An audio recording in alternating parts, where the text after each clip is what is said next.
आजादी दिलाने के लिए आपके पूर्वज और हमारे पूर्वज ने लाखों के लाख संख्या में शहीद हुआ, तब जाके ये देश आजाद हुआ साथियों। इसलिए साथियों, इस देश के हक अधिकार के लिए हम सभी को लड़ाई लड़ना है साथियों। आज बताइए, आज किस तरीके से हमारे देश के साथ खिलवाड़ किया जा रहा है, हमारा संविधान को कुचला जा रहा है। संविधान के रहते हुए आज हमारे गरीब पिछड़े लोगों को हक अधिकार उनको हरण किया जा रहा है साथियों। इसलिए साथियों, आप देखिए, दो मुख्यमंत्री को इस देश में जेल में डाल दिया गया है।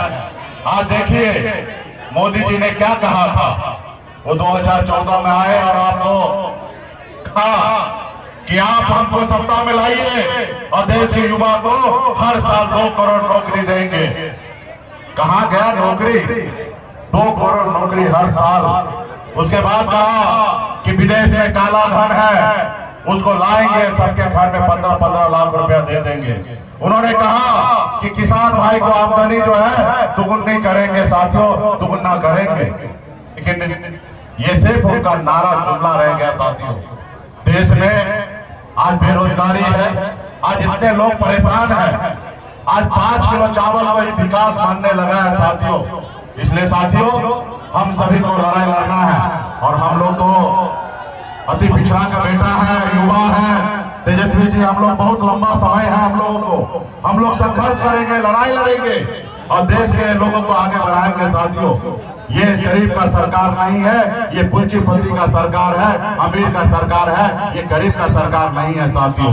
आज आपने देखा किस तरीके से चंदा दो और धंधा लो का ये लोग ड्रामा चला रहा था चुनावी बॉन्ड। इतना कड़ा धूप है और इतनी बड़ी संख्या में आप लोग यहाँ आए हैं, इसके लिए आप सब लोगों को धन्यवाद देते हैं। देखिए, चुनाव है और चुनाव में लालू जी ने सरबजीत कुमार जी को गया लोकसभा से प्रत्याशी बनाया है। सरबजीत पासवान जी को कृषि मंत्री रह चुके हैं, पर्यटन मंत्री रह चुके हैं। इनके पिताजी ने गया के लिए बहुत कुछ किया, समाजवादी नेता रहे। आज हम लोग सब लोग याद करते हैं। आज उन्हीं के रास्ते कदम पर सरबजीत भाई चल रहे हैं, नौजवान हैं, सुख दुख के आपके भागीदार रहते हैं, मिलनसार व्यक्ति हैं। यही बोध गया के विधायक हैं और बोध गया में ऐसा कोई गांव नहीं होगा जहां इन्होंने रोड और पुलिया देने का काम किया। मुझे पूरा आशा है, विश्वास है कि 12 चट्टी की जनता अपने घर के बेटा को एक एक वोट देकर के एमपी बनाने का काम करेगी। और देखिए, हम मुद्दे की बात करने आए हैं, मोदी जी की नहीं। मुद्दा क्या है रे भाई? सबसे बड़ा दुश्मन क्या है? बेरोजगारी है कि नहीं है? कितना नौजवान बेरोजगार है, जरा हाथ उठा के बताओ। कितना लोग का ब्याह नहीं हो पाया है, यही बताओ। कितना लोगों को डिग्री लेकर के भी नौकरी नहीं है, यही बताओ। तो बेरोजगारी हमारा सबसे बड़ा दुश्मन है। माता पिता पेट काट करके, मजदूरी करके, दिन रात मेहनत खेत में करे, धूप में करते हैं ताकि बाल बच्चा पढ़ लिख ले, डिग्री ले ले, नौकरी। प्रधानमंत्री से अपने सवाल पूछने का जितना मेरा बनता है, आए देश के एक एक नागरिक का बनता है, आपका बनता है कि सवाल पूछे कि उन्होंने क्या किया। आज आप लोगों के लिए खुशखबरी लाए हैं। ये आप देख रहे हैं, आज हम लोगों ने परिवर्तन पत्र हम लोग लाए हैं। 2024 के चुनाव में 24 जनवचन हम लोग लेकर के आए हैं। आप जानते हैं, आपका भाई 17 महीने डिप्टी सीएम था। जो 17 महीने में हम लोगों ने काम किया, वो 17 साल में भी नहीं हुआ। यही 12 चट्टी हम आए थे, हमने बोला था हमको मौका दो, एक बार मुख्यमंत्री बना दो तो 10 लाख लोगों को सरकारी नौकरी देंगे। 2-4 सीट बेईमानी से इधर उधर हो गया, सरकार हमारी बन गई थी। समझ रहे कि नहीं? कोनो 12 वोट से हरा दिया एक सीट, कोनो 100 वोट से हरा दिया, ऐसे करके चलो कोई नहीं। लेकिन चाचा जी उस समय क्या बोलते थे हमारे, कहां से पैसा लाएगा, अपने बाप के पास से पैसा लाके बांटेगा। उन्हीं मुख्यमंत्री को जब वो धोखा बीजेपी को लात मार के हमारे पास आए थे, माता पिता से माफी मांगी थी, उनके प्रति हम सम्मान करते हैं, बुजुर्ग हैं, मेरा कर्तव्य बनता है सम्मान करे। लेकिन जब लात मार के बीजेपी को हम लोगों के पास आए तो देश के लोकतंत्र संविधान को बचाने के लिए, भाजपा को भगाने के लिए दोबारा हमने उनको मुख्यमंत्री बनाया। मुख्यमंत्री बनाया और उन्हीं के हाथों से 5 लाख नियुक्ति पत्र हमने बंटवाने का काम किया। अब तक हम रहे होते, लेकिन चाचा जी तो पलट गए। अच्छा काम कर रहे थे, सबको नौकरी दे रहे थे, अस्पताल में जाके छापा मारते थे, दवा मिल रहा है कि नहीं मिल रहा, डॉक्टर जा रहा है कि नहीं जा रहा, सफाई हो रहा कि नहीं हो रहा। लेकिन चाचा जी पलट गए। अभी अब तक हमारी सरकार होती तो 10 लाख लोगों को सरकारी नौकरी मिल गया होता। 3 महीना में सारा बीपीएससी से परीक्षा करा करके सब लोगों को नौकरी दिलवाए। लेकिन तेजस्वी के हत्या के बाद ही पेपर लीक हो गया। हमने कहा था सबके मानदेय को हम बढ़ाएंगे, आशा दीदी, ममता दीदी, जीविका, टोला सेवा, विकास मित्र, तालमी मरकज के लोगों का हम लोगों ने मानदेय भी बढ़ाया। जो खेला कूदा उसको भी हम लोगों ने नौकरी दिया, जो देश के लिए मेडल लाया, स्पोर्ट्स पॉलिसी बनाई, खेल नीति बनाई, और उसमें कोई भी अच्छा लड़का अगर देश का मेडल लाता है तो उसको डीएसपी भी बना दिया जाएगा। ये हम लोगों ने किया। आईटी पॉलिसी लाने का काम किया। इंडस्ट्री डिपार्टमेंट हमारे पास था, बिहार में निवेश 50 करोड़ का एमओयू हम लोग कराने का काम किए, तो सारा 17 महीने में हुआ। आरक्षण की सीमा 75% की जाति आधारित गणना कराया, जो आज तक कहीं नहीं हुआ था। लेकिन आज हम आए हैं आप लोगों के बीच, आप लोगों को खुशखबरी सुनाने। आज हम लोगों ने प्रण लिया है कि अगर इंडिया अलायंस की आप सरकार बनाते हैं तो पूरे देश में 1 करोड़ लोगों को सरकारी नौकरी हम लोग देने का काम करेंगे। कितना देंगे? जोर से बोले, कितना? 1 करोड़। प्रधानमंत्री जी, मुख्यमंत्री जी अभी तक कुछ नहीं बताया कि क्या देंगे। हम बोलते हैं कि जब 17 महीने उप मुख्यमंत्री रहते एक राज्य में अगर हमने 5 लाख नौकरी दिया तो पूरे देश भर में हमारी इंडिया अलायंस की सरकार बनती है तो 1 करोड़ लोगों को नौकरी हम लोग देने का काम करेंगे। यही नहीं, जितनी गरीब परिवार है, वहाँ जो भी हमारी बहनें बेटियां हैं, उनको प्रति वर्ष 1 लाख रुपया हम लोग देने का काम करेंगे। 1 लाख। बिहार को विशेष राज्य का दर्जा देंगे, और यही नहीं, बिहार को स्पेशल पैकेज देंगे 1,60,000 करोड़ रुपए का। एक क्षेत्र में, एक संसदीय क्षेत्र में 4,000 करोड़ रुपया हम लोग देने का काम करेंगे, ताकि जो है विकास हो सके। इसलिए आप लोगों के पास आए 200 यूनिट फ्री बिजली। कितना? 200 यूनिट फ्री बिजली। 5-5 हवाई अड्डा हम लोग जो है देने का काम करेंगे। जवान भाई हैं, अभी मोदी जी योजना लेके आए हैं, अग्निवीर योजना। हमारे नौजवान भाइयों ने आंदोलन किया, कितना लोग को लाठी मार करके जेल में भेज दिया, केस मुकदमा कर दिया। जो नौजवान तैयारी करते हैं सेना में जाने की, आप देखते होंगे कि आप देखिएगा कि उन लोगों को एक योजना लाया गया, अग्निवीर योजना में ऐसा नियम सब डाल दिया गया है कि मात्र 4 साल तक ही रहेगा, 4 साल के बाद बाहर कर देगा। पता, 22 साल की उम्र होते होते रिटायर कर देगा जवान भाई को, फिर 22 साल के बाद क्या करेगा?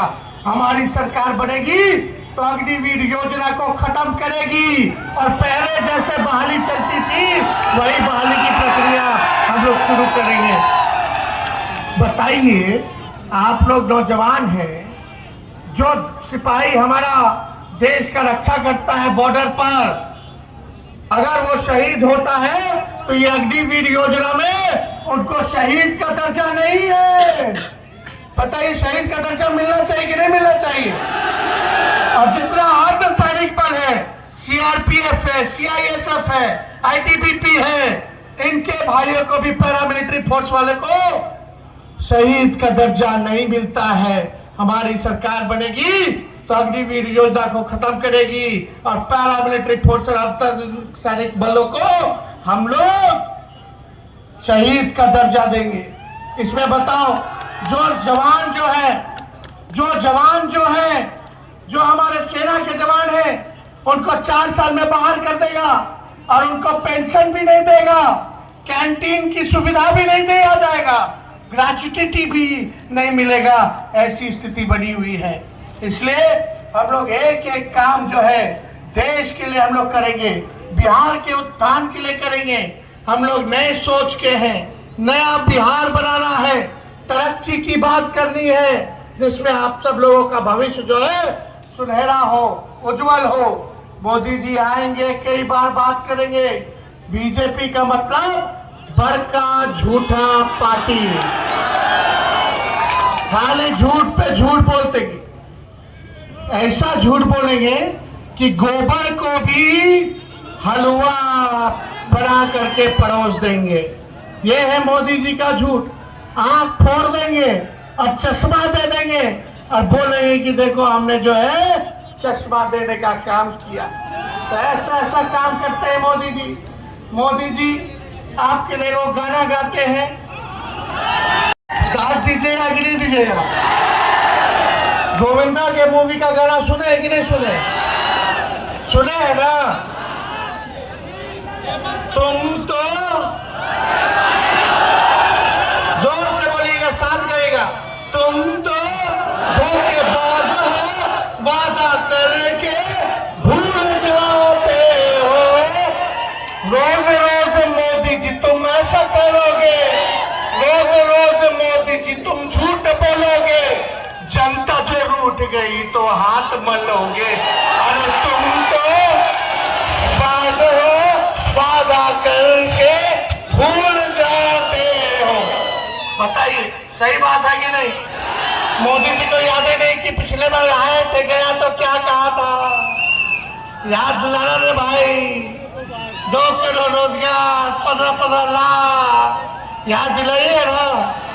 मोदी जी बोले थे 2022 तक पक्का मकान बना दूंगा। मोदी जी बोले थे किसानों का आय दुगुना कर दूंगा, कारखाने लगवा दूंगा, बिहार से पलायन रुकवा दूंगा, गरीबी मिटा देंगे। खैर, मोदी जी ने तो हमारे चाचा को डीएनए का भी गाली दिया। जब डीएनए का गाली दिया था तो हमारे चाचा नीतीश जी नाखून और बाल कटवा कटवा करके सबका भेजते थे दिल्ली, चेक करा लीजिए डीएनए बिहारी का ठीक है कि नहीं। याद है कि नहीं? लेकिन वही नीतीश जी, क्या हो गया रे भाई? पैर छू रहे हैं नीतीश जी मोदी जी का नवादा में। देखा नहीं गया हमसे, बुजुर्ग आदमी है। खैर कोई बात नहीं, यही मुख्यमंत्री जी भी कहते थे मर जाएंगे मिट जाएंगे, लेकिन भाजपा में नहीं जाएंगे। तो देखिए इन लोगों का कोई जम नहीं रहा है, लेकिन मुद्दे की बात होनी चाहिए। जब तक आपका गांव नहीं विकास करेगा तब तक देश विकास नहीं करेगा, और देश की आत्मा गांवों में बसती है। आप लोग देखिएगा कि लोग क्या काम कर रहे हैं। बीजेपी के लोगों ने, एनडीए के लोगों ने जीतन राम मांझी जी को बनाया है कैंडिडेट। अब उनसे तो उठ बैठ चल भी नहीं हो पाता है। अब उनको अस्थिर से बैठना चाहिए।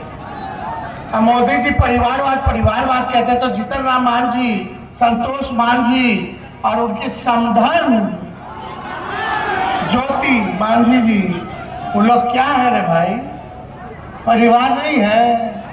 क्या है कि नहीं? कथनी और करनी में कितना भारी अंतर है इन लोगों का। खैर हम इस पे ज्यादा टिप्पणी नहीं करेंगे, आप जनता मालिक है। लेकिन बताइए सरबजीत जी को जिताइएगा कि नहीं जिताइएगा? दोनों हाथ उठा करके बताइए। चुपचाप, जोर से आवाज आना चाहिए। चुपचाप, चुपचाप, चुपचाप। कितना नंबर पे? 1 नंबर पर है। तो आप लोग कहेंगे तो जीत का माला हम लोग पहना देना। और सुनो भाई, 15 अगस्त देश का आजादी होता है। 15 अगस्त से नौजवानों को नौकरी देने की प्रक्रिया शुरू कर देंगे। और रक्षाबंधन पर, आने वाले रक्षाबंधन पर हमारी गरीब परिवार की बहनों को 1-1 लाख रुपया हर एक साल हम लोग देना शुरू कर देंगे। लेकिन भाजपा से बच के रहिएगा, रामनवमी आएगा, रामनवमी में हिंदू मुसलमान करेगा।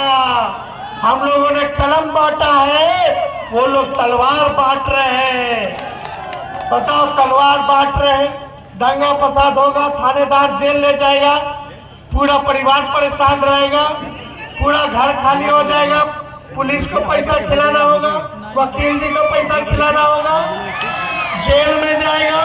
और जिसको हम लोग कलम दे रहे हैं उसका ब्याह भी हो जाएगा, माँ बाप भी खुश हो जाएंगे, बच्चों को खिलौना भी ला करके देगा, मिठाइयों देगा। ऐसा नौकरी चाहिए ना। तो आने वाला 15 अगस्त को क्या मिलने जा रहा है? अरे जोर से बोलिए, क्या मिलने जा रहा है? 1 करोड़ नौकरी चाहिए ना।